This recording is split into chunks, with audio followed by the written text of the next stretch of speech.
বিশ্ব ইজতেমা মাঠের দখলকে কেন্দ্র করে মৌলানা জুবায়েরপন্থী ও সাদপন্থীদের মধ্যে সংঘর্ষে ৪ জন নিহত ও আরও আহত হয়েছেন অনেকেই।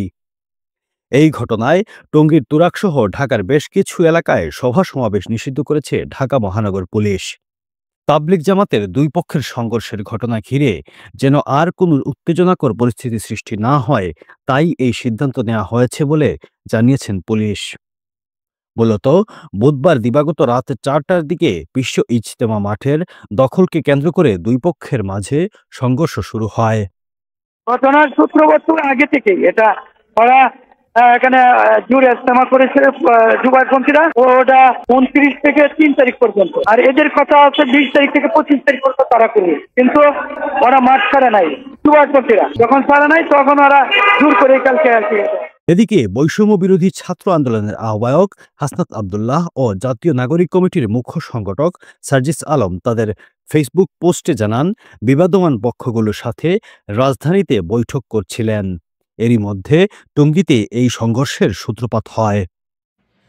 গতকালকে আমরা যখন আমাদের জায়গা থেকে জানতে পারি যে সাদপন্থীদের স্টুডেন্ট যে গ্রুপগুলো রয়েছে তারা সচেতন ছাত্র সমাজ বা এরকম একটি নাম দিয়ে আসলে আমাদের প্রধান উপদেষ্টার যে বাসভবন অর্থাৎ যমুনা এটি ঘেরাও করার কিংবা এর সামনে অবস্থান কর্মসূচি নেওয়ার একটি পরিকল্পনা করে, তখন আমরা আমাদের জায়গা থেকে তাদের মধ্যকার যে সমস্যাগুলো এই সমস্যাগুলো সমাধানের জন্য দুই গ্রুপে তাবলিগের অর্থাৎ সাদপন্থী গ্রুপ এবং জোবায়েরপন্থী যে গ্রুপ এইগুলোর মধ্যে তাদের মধ্যে যে বিভিন্ন রকমের সমস্যা চলছে এগুলোর জন্য একটি যৌক্তিক উপায় সমাধান হয়, এটির জন্য আমরা প্রথমে গতকালকে রাত 12টার দিকে আমাদের জায়গা থেকে বিশ্ব অর্থাৎ আমাদের টঙ্গী যে পশ্চিম সাইডে যে মসজিদটি রয়েছে ওই মসজিদের ওইখানে যাই, যেখানে সাদপন্থীরা এখন অবস্থান করছে।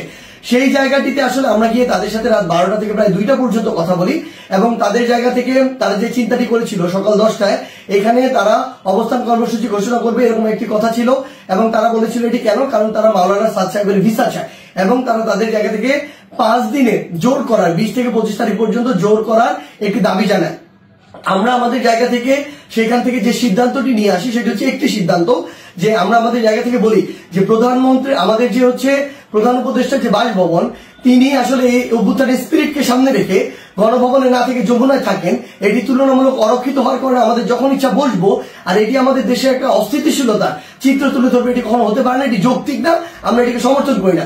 সেই জায়গা থেকে আমরা তাদেরকে এটি অনুরোধ করি যে তারা যেন এখানে অবস্থান কর্মসূচি কিংবা ঘেরাও কর্মসূচি না করে, তারা এই অবস্থান থেকে সরে আসে। তারা তাদের জায়গা থেকে স্পষ্টভাবে দুইটি দাবি জানায়। এক নম্বর যে দাবিটি সেটি হচ্ছে যে তারা মাওলানা সাদ সাহেবের ভিসা নিশ্চিত চায়, দ্বিতীয়ত তারা 20 তারিখ থেকে 25 তারিখ 5 দিনের জোর করতে চায়। আমরা তাদের কাছে বলি যে 5 দিন করে যাবেন কিনা, এই কমিটমেন্টটুকু যদি আপনাদের থাকে যে 25 তারিখ আপনাদের যখনই শেষ হয়ে যাবে তখন আপনারা চলে যাবেন, তাহলে আমরা আমাদের জায়গা থেকে এই দুইটি দাবি নিয়ে আরেকটি যে গ্রুপ রয়েছে যারা এখন কাকরাইল মসজিদে অবস্থান করছে জোবায়েরপন্থী গ্রুপ এবং সেখানে হেফাজতের নেতৃবৃন্দ রয়েছেন তাদের সাথে আমরা গিয়ে কথা বলবো। ইজতেমা মাঠ এলাকায় সংঘর্ষের পর বিভিন্ন পক্ষকে নিয়ে বৈঠকে বসেন স্বরাষ্ট্র উপদেষ্টা লেফটেন্যান্ট জেনারেল মোহাম্মদ জাহাঙ্গীর আলম চৌধুরী। বৈঠকের পর ইজতেমা মাঠ থেকে তাবলিগ জামাতের বিবাদমান দুই পক্ষের লোকজনকে সরিয়ে নেওয়ার নির্দেশ দিয়েছেন সরকার। অন্য পক্ষ অনেক রকম সমস্যা তৈরি করতে পারেন এবং সেই জন্য তারা একটা বিশাল জনসংখ্যা নিয়ে মাঠের দিকে যাওয়ার চেষ্টা করছেন বা চেষ্টা করবেন।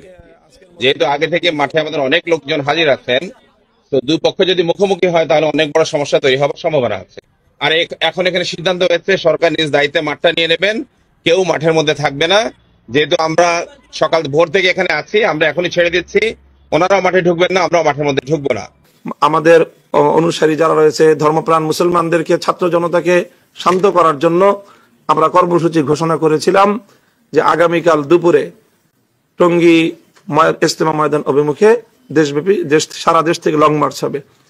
এখন আজকের বৈঠকে আমাদেরকে মাননীয় স্বরাষ্ট্র উপদেষ্টা সহ সরকারের ঊর্ধ্বতন কর্তৃপক্ষ আমাদেরকে অনুরোধ করেছেন আমরা যেন আমাদের যেহেতু অন্যান্য দাবিগুলো সব দাবিগুলো তারা পূরণের আশ্বাস দিয়েছেন, ফলপ্রসূ আলোচনা হয়েছে, সেই প্রেক্ষিতে ওনারা আমাদের কাছে অনুরোধ করেছেন আমরা যেন আমাদের এই আগামীকালের লং মার্চের কর্মসূচি প্রত্যাহার করি।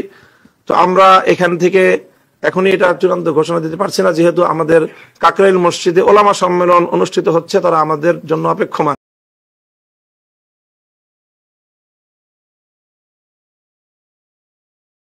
আমরা দেখতে পাচ্ছেন এখন এখানে প্রায় 400-র মতো সশস্ত্র বাহিনীর সদস্য নিয়োজিত রয়েছে পাশাপাশি র্যাব আছে, বিজিবি 4 প্লাটুন, বিজিবি নিয়োজিত রয়েছে। আমরা পুলিশ প্রায় 300 পুলিশ ফোর্স এগ্রিভিয়েন্ট সহ আমরা নিয়োজিত আছি। সাতপন্থীরা এবার ইজতেমা করতে পারবে কিনা তা নিয়ে বিবাদমান গ্রুপগুলোর মধ্যে আলোচনা হচ্ছে এবং সরকার চায় তাদের আলোচনায় এই সিদ্ধান্ত নেওয়া হোক।